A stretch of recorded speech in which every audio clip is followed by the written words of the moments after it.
তো মূল লক্ষ্য এটাই হওয়া উচিত যে কনস্টিটিউশন অর্ডারের ভিত্তিতেই জুলাই সনদের আইনি ভিত্তি হোক, সে ভিত্তিতে নির্বাচন যেতে হবে।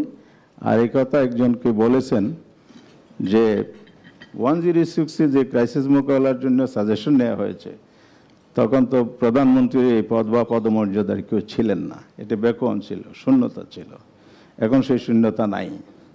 এখন তো প্রাইম মিনিস্টার সমমর্যাদায় প্রধান উপদেষ্টা আছেন, সরকারের উপদেষ্টা মণ্ডলী আছেন, রাষ্ট্রে একটি সরকার কার্যকর আছেন এবং দেশ পরিচালনা করছেন।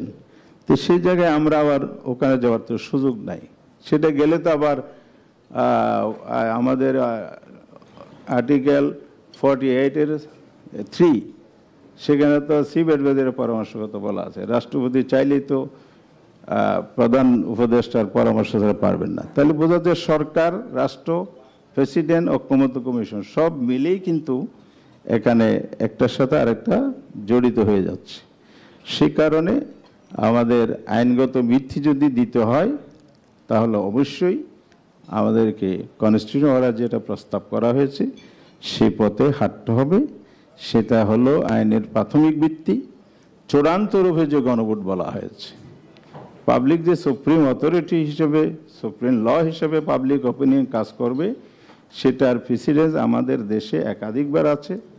গণভোট আবার প্রশাসনিক বিষয় হয়েছে, কনস্টিটিউশনাল বিষয়েও গণভোট হয়েছে। আমরা যেগুলো সবসময় বলি, আবার 77-ও হয়েছে, লাস্ট 91-ও হয়েছে। তা আমরা সেই জায়গায় যাচ্ছি না কেন? জনস্বার্থ যদি কাজ করি, জনগণের তো উইলটা আমাদেরকে দেখতে হবে। জনগণের যদি অভিপ্রায় দেখতে হয় তাহলে গণভোট হচ্ছে সবচেয়ে শক্তিশালী ভোট হবে, যেটা পরবর্তী কোথাও চ্যালেঞ্জ হওয়ারও সুযোগ থাকবে না। আমার বক্তব্য এখানেই শেষ করছি।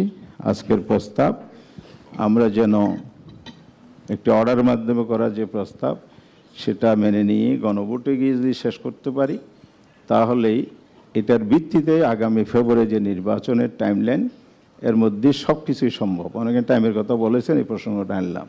গণভোট করতে কয়দিন লাগে? গভর্নমেন্ট যদি সিনসিয়ারলি ওয়ার্ক করে, ফাংশন করে, এটা একটা ম্যানেজমেন্টের বিষয়। সুতরাং আবার কেউ বলেছেন যে এটার টাইটেলটা কী হবে, অনেকগুলো বিষয় আছে। আগেও তো অনেকগুলো বিষয়ের ভিতরে একটা টাইটেল করে করা হয়েছে। এটাকে যেন একটু ব্যাখ্যা করেছেন, আমি এই জন্য ডিটেলসে যেতে চাচ্ছি না।